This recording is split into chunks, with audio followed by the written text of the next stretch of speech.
Vírus são organismos extremamente simples, mas que escondem por trás deles problemas extremamente complexos, tanto para de onde eles vêm, quanto para o que eles podem causar.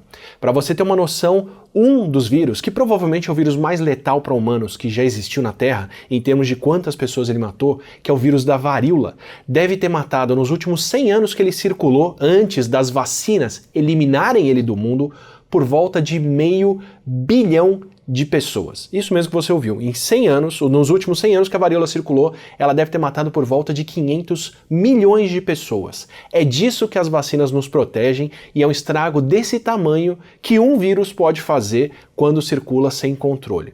Então é de se imaginar que para uma coisa que causa um estrago desse, a gente tem um bom entendimento sobre o que eles são, como eles circulam e de onde eles vêm. Mas não é bem assim, porque tem muito mais coisa aí dentro do que parece ser algo extremamente simples.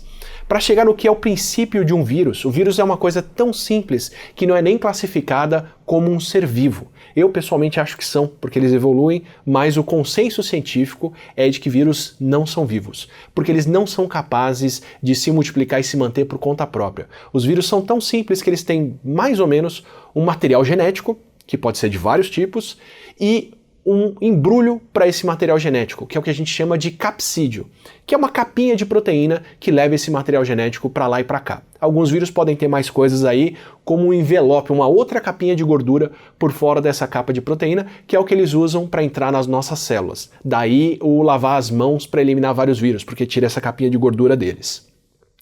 Dentro disso que parece ser tão simples, tem uma complexidade surreal. Vamos dar uma olhada em como eles podem ter surgido, nas principais ideias para isso, que você vai ter uma noção de quão surreal a coisa pode ser. Tem 3 grandes ideias sobre de onde os vírus podem ter surgido, como é que eles podem ter aparecido por aqui. Uma delas é a noção de que vírus podem ser parasitas que regrediram. Ou seja, como os vírus usam as células para se multiplicar, como eles dependem dos seres vivos para se multiplicar, eles podem ter eliminado tudo que não precisavam até chegar no mínimo necessário. Tem um fenômeno muito maluco que acontece com vários tipos de parasitas, que é mais ou menos assim: como você sempre vai estar com o hospedeiro próximo dele, você pode perder funções e mesmo assim continuar sobrevivendo porque você usa o hospedeiro para sobreviver. Sabe, tipo, você vai viajar e se você fosse acampar, você tem que levar um monte de coisa, mas se você conta com um hotel, com grandes instalações, sempre vai ter comida, banho quente e outras coisas, você leva o mínimo necessário, que é a roupa na mochila, e quanto mais você otimiza, menos coisa você precisa levar. É mais ou menos isso que acontece com parasitas. Por exemplo, tem um parasita pavoroso que é conhecido como mosca do morcego, que é uma mosca, mas parece qualquer coisa menos uma mosca. Se você vê a imagem, parece uma aranha com 6 patas, não tem asa e uma série de outras coisas, e isso é um parasita de morcegos que já foi uma mosca um dia, mas que perdeu asas, perdeu cor, perdeu olhos, perdeu tudo, porque ele basicamente vive do morcego e não precisa do resto. Então a gente tem esse fenômeno de parasitas que, conforme evoluem, vão perdendo funções, vão se otimizando para só usar recurso do hospedeiro e ficam com o mínimo necessário. Essa poderia ser uma das origens para os vírus. Tem outra noção de que os vírus podem ser habitantes primordiais do planeta. Eles seriam organismos que estão aqui antes dos seres vivos e convivem com os seres vivos e se aproveitam dos seres vivos e parasitam os seres vivos desde o começo da origem da vida por aqui. Então eles já seriam os parasitas primordiais, eles já seriam habitantes aqui antes mesmo de nós estarmos por aqui. E tem a noção de que vírus poderiam ser replicantes que escaparam, ou seja, elementos genéticos, elementos até do nosso DNA que aprenderam a escapar da gente e viver por conta própria. E dá uma olhada um pouquinho em cada um desses, conta que pode ter muito mais por trás disso do que parece. A gente está acostumado a ver os vírus como causadores de doenças, mas quando a gente começa a ter ferramentas como estudar o DNA dos seres vivos, estudar o material genético deles, você começa a descobrir que por trás do que parece uma coisa simples, tem uma variedade surreal de vida e de diversidade que a evolução pode fazer. Então, por exemplo, quando você pega uma coisa simples como hepatite viral, o nome quer dizer como a gente entendeu essas coisas. É uma hepatite, uma doença do fígado causada por um vírus. Então é de se esperar que vírus diferentes que causem problema no fígado sejam vírus de um mesmo grupo, sejam vírus próximos, mas é tudo menos isso. Dentro do que causa a hepatite viral em humanos, você tem uma variedade enorme de vírus, de estilos de vida ou de multiplicação muito mais diversos e muito mais diferentes do que todas as formas de vida juntas. Por exemplo, você tem o vírus da hepatite A. O vírus da hepatite A, que foi o primeiro descoberto, por isso que ele tem o A no nome, ele não é um vírus que usa DNA como material genético como todos os seres vivos. Ele usa outra coisa, ele usa o RNA como forma de material genético. E ele usa o RNA que a nossa célula entende de cara e começa a fazer proteínas. Ele é um vírus que, na verdade, tem mais a ver com vírus que a gente pega na comida, com enterovírus, com vírus de intestino e outras coisas, tanto que é a principal forma de transmissão da hepatite A. Comida contaminada, inclusive se vacine, você pode se prevenir desse vírus. Ok, esse é hepatite A. Hepatite B é um outro vírus completamente diferente que tem DNA como material genético, como o nosso DNA. Só que ele tem um DNA que ele faz outra coisa, outro RNA, para se integrar nas células e se multiplicar. Então, ele tem um material genético que tem mais a ver com o nosso, mas ele tem outras etapas de multiplicação bem diferentes de como é a vida. Outro vírus da hepatite C, também é um vírus que tem RNA de material genético, como o vírus da hepatite A, só que ele é um vírus que tem mais a ver com o vírus da dengue e da febre amarela. Ele não é transmitido por mosquito, mas ele é mais próximo desses vírus.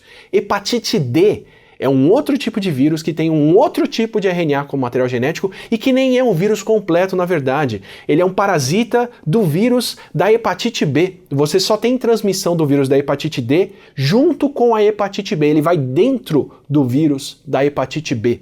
Então ele é um vírus que vai junto com outro vírus. Ele é meio que um vírus satélite, é um parasita de outro vírus. E tem outra hepatite viral ainda, que é a hepatite E, que é um outro vírus que tem outro tipo de RNA de material genético que tem mais a ver com vírus de outros animais como porcos e aves.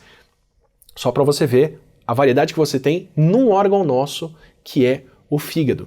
E conforme a gente foi estudando a vida na Terra, nós descobrimos que essa variedadezinha é uma noção do que de fato acontece no mundo. A gente deve ter para mais de 10 espécies de vírus para cada ser vivo, provavelmente mais do que isso, mais de 100 espécies para cada ser vivo que tem no planeta.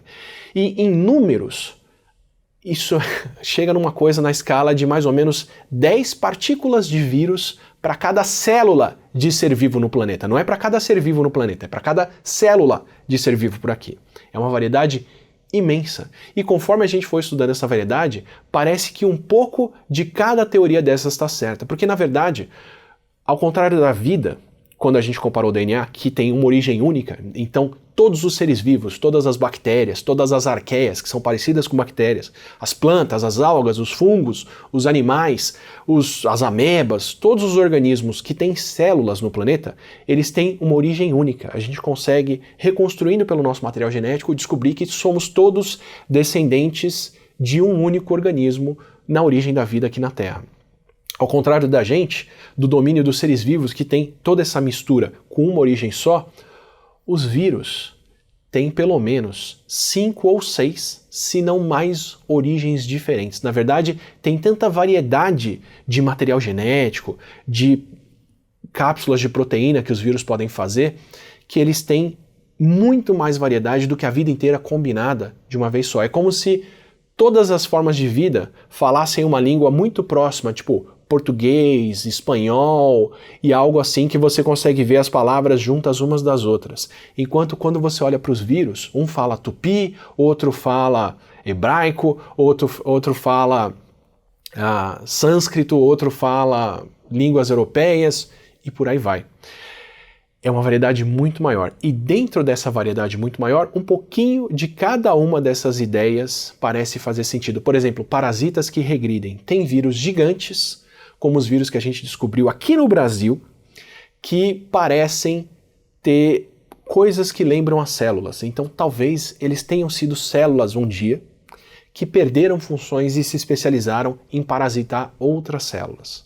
Mas os outros todos têm de tudo. Por exemplo, quando você vai ver pelo aspecto de multiplicação do material genético. Como eu falei, os vírus podem ter tudo quanto é tipo de material genético, muito mais do que os seres vivos. Eles têm tanta variedade disso, na verdade, que parece que a nossa capacidade de fazer DNA veio dos vírus, na verdade. Os vírus conseguem fazer DNA como nós, e diferente de nós, conseguem fazer RNA como nós, e diferente de nós, e conseguem combinar isso de formas que nenhum ser vivo consegue. E isso é um sinal muito forte de que eles já estavam aqui no planeta muito antes dos seres vivos com células, como nós, se formarem aqui e preservam ainda essa variedade da vida logo do comecinho e nos parasitam e entram e saem das nossas células desde então. Então, quando a gente olha para como um vírus se multiplica, tem tanta variedade ali que, na verdade, como a gente se multiplica, é um pedacinho disso. Talvez nós sejamos vírus que ganharam autonomia e conseguiram se multiplicar por conta própria sem precisar parasitar outras coisas, e não o contrário. E eles estão aqui desde então. Mas quando você olha para as proteínas que o vírus usa para se embrulhar, para a cápsula que ele faz para se espalhar entre os seres vivos, elas têm muito mais a ver com as coisas que a gente faz do que com os vírus em si. Então parece que eles também conseguiram pegar proteínas nossas, das células que eles parasitam, e com isso escapar e formar partículas virais que infectam outros organismos. Então quando a gente olha para o nosso material genético, para o nosso DNA, a gente tem coisas como os transposons. O nome é estranho, mas é elemento transponível. Isso quer dizer que tem pedaços do nosso DNA que conseguem se multiplicar sozinhos e pular para outras partes do nosso próprio DNA. E os vírus também parecem ser organismos que vieram desse tipo de material genético, que pegaram proteínas nossas e aprenderam não só a pular para outras partes do nosso DNA, mas pular para outras partes do DNA de outros seres vivos e com isso serem transmitidos. Então, a gente pode ter todas essas origens diferentes entre os vírus. Alguns podem ser parasitas que regrediram, muitos ainda preservam o que podem ser habitantes primordiais aqui da Terra, que ao mesmo tempo entraram e saíram das células, levando pedacinhos delas e viraram esses replicantes que escapam das células em diferentes momentos da origem da vida por aqui. Esse cenário surreal é o quão diversa é a vida aqui, como ela pode ter evoluído e como, desde a origem dela, os vírus já devem estar presentes, entrando e saindo das nossas células e com isso carregando pedacinhos entre eles e pra gente. Na verdade, tem uma grande porção do nosso material genético que já foi vírus e que os vírus depositaram por aqui e que a gente usa até hoje. Essa é a origem que a gente conhece sobre eles. E é isso que parece ter acontecido. Surreal, complexo, por trás de uma coisa tão simples quanto um pedacinho de material genético que é embrulhado por uma proteína, que parece ter origens diferentes para cada pedaço desses e totalmente misturada com as formas de vida por aqui. Se você curtiu esse vídeo e quer outros como esse por aqui e outras conversas sobre o que a ciência revela de surreal sobre o planeta, aproveita, se inscreve aqui no canal, assim você recebe os próximos vídeos e recebe também o Não Ficção, que é o nosso podcast de ciência do dia a dia, conversando com especialistas, onde a gente fala sobre ciência do dia a dia e muito mais. A gente se vê no próximo.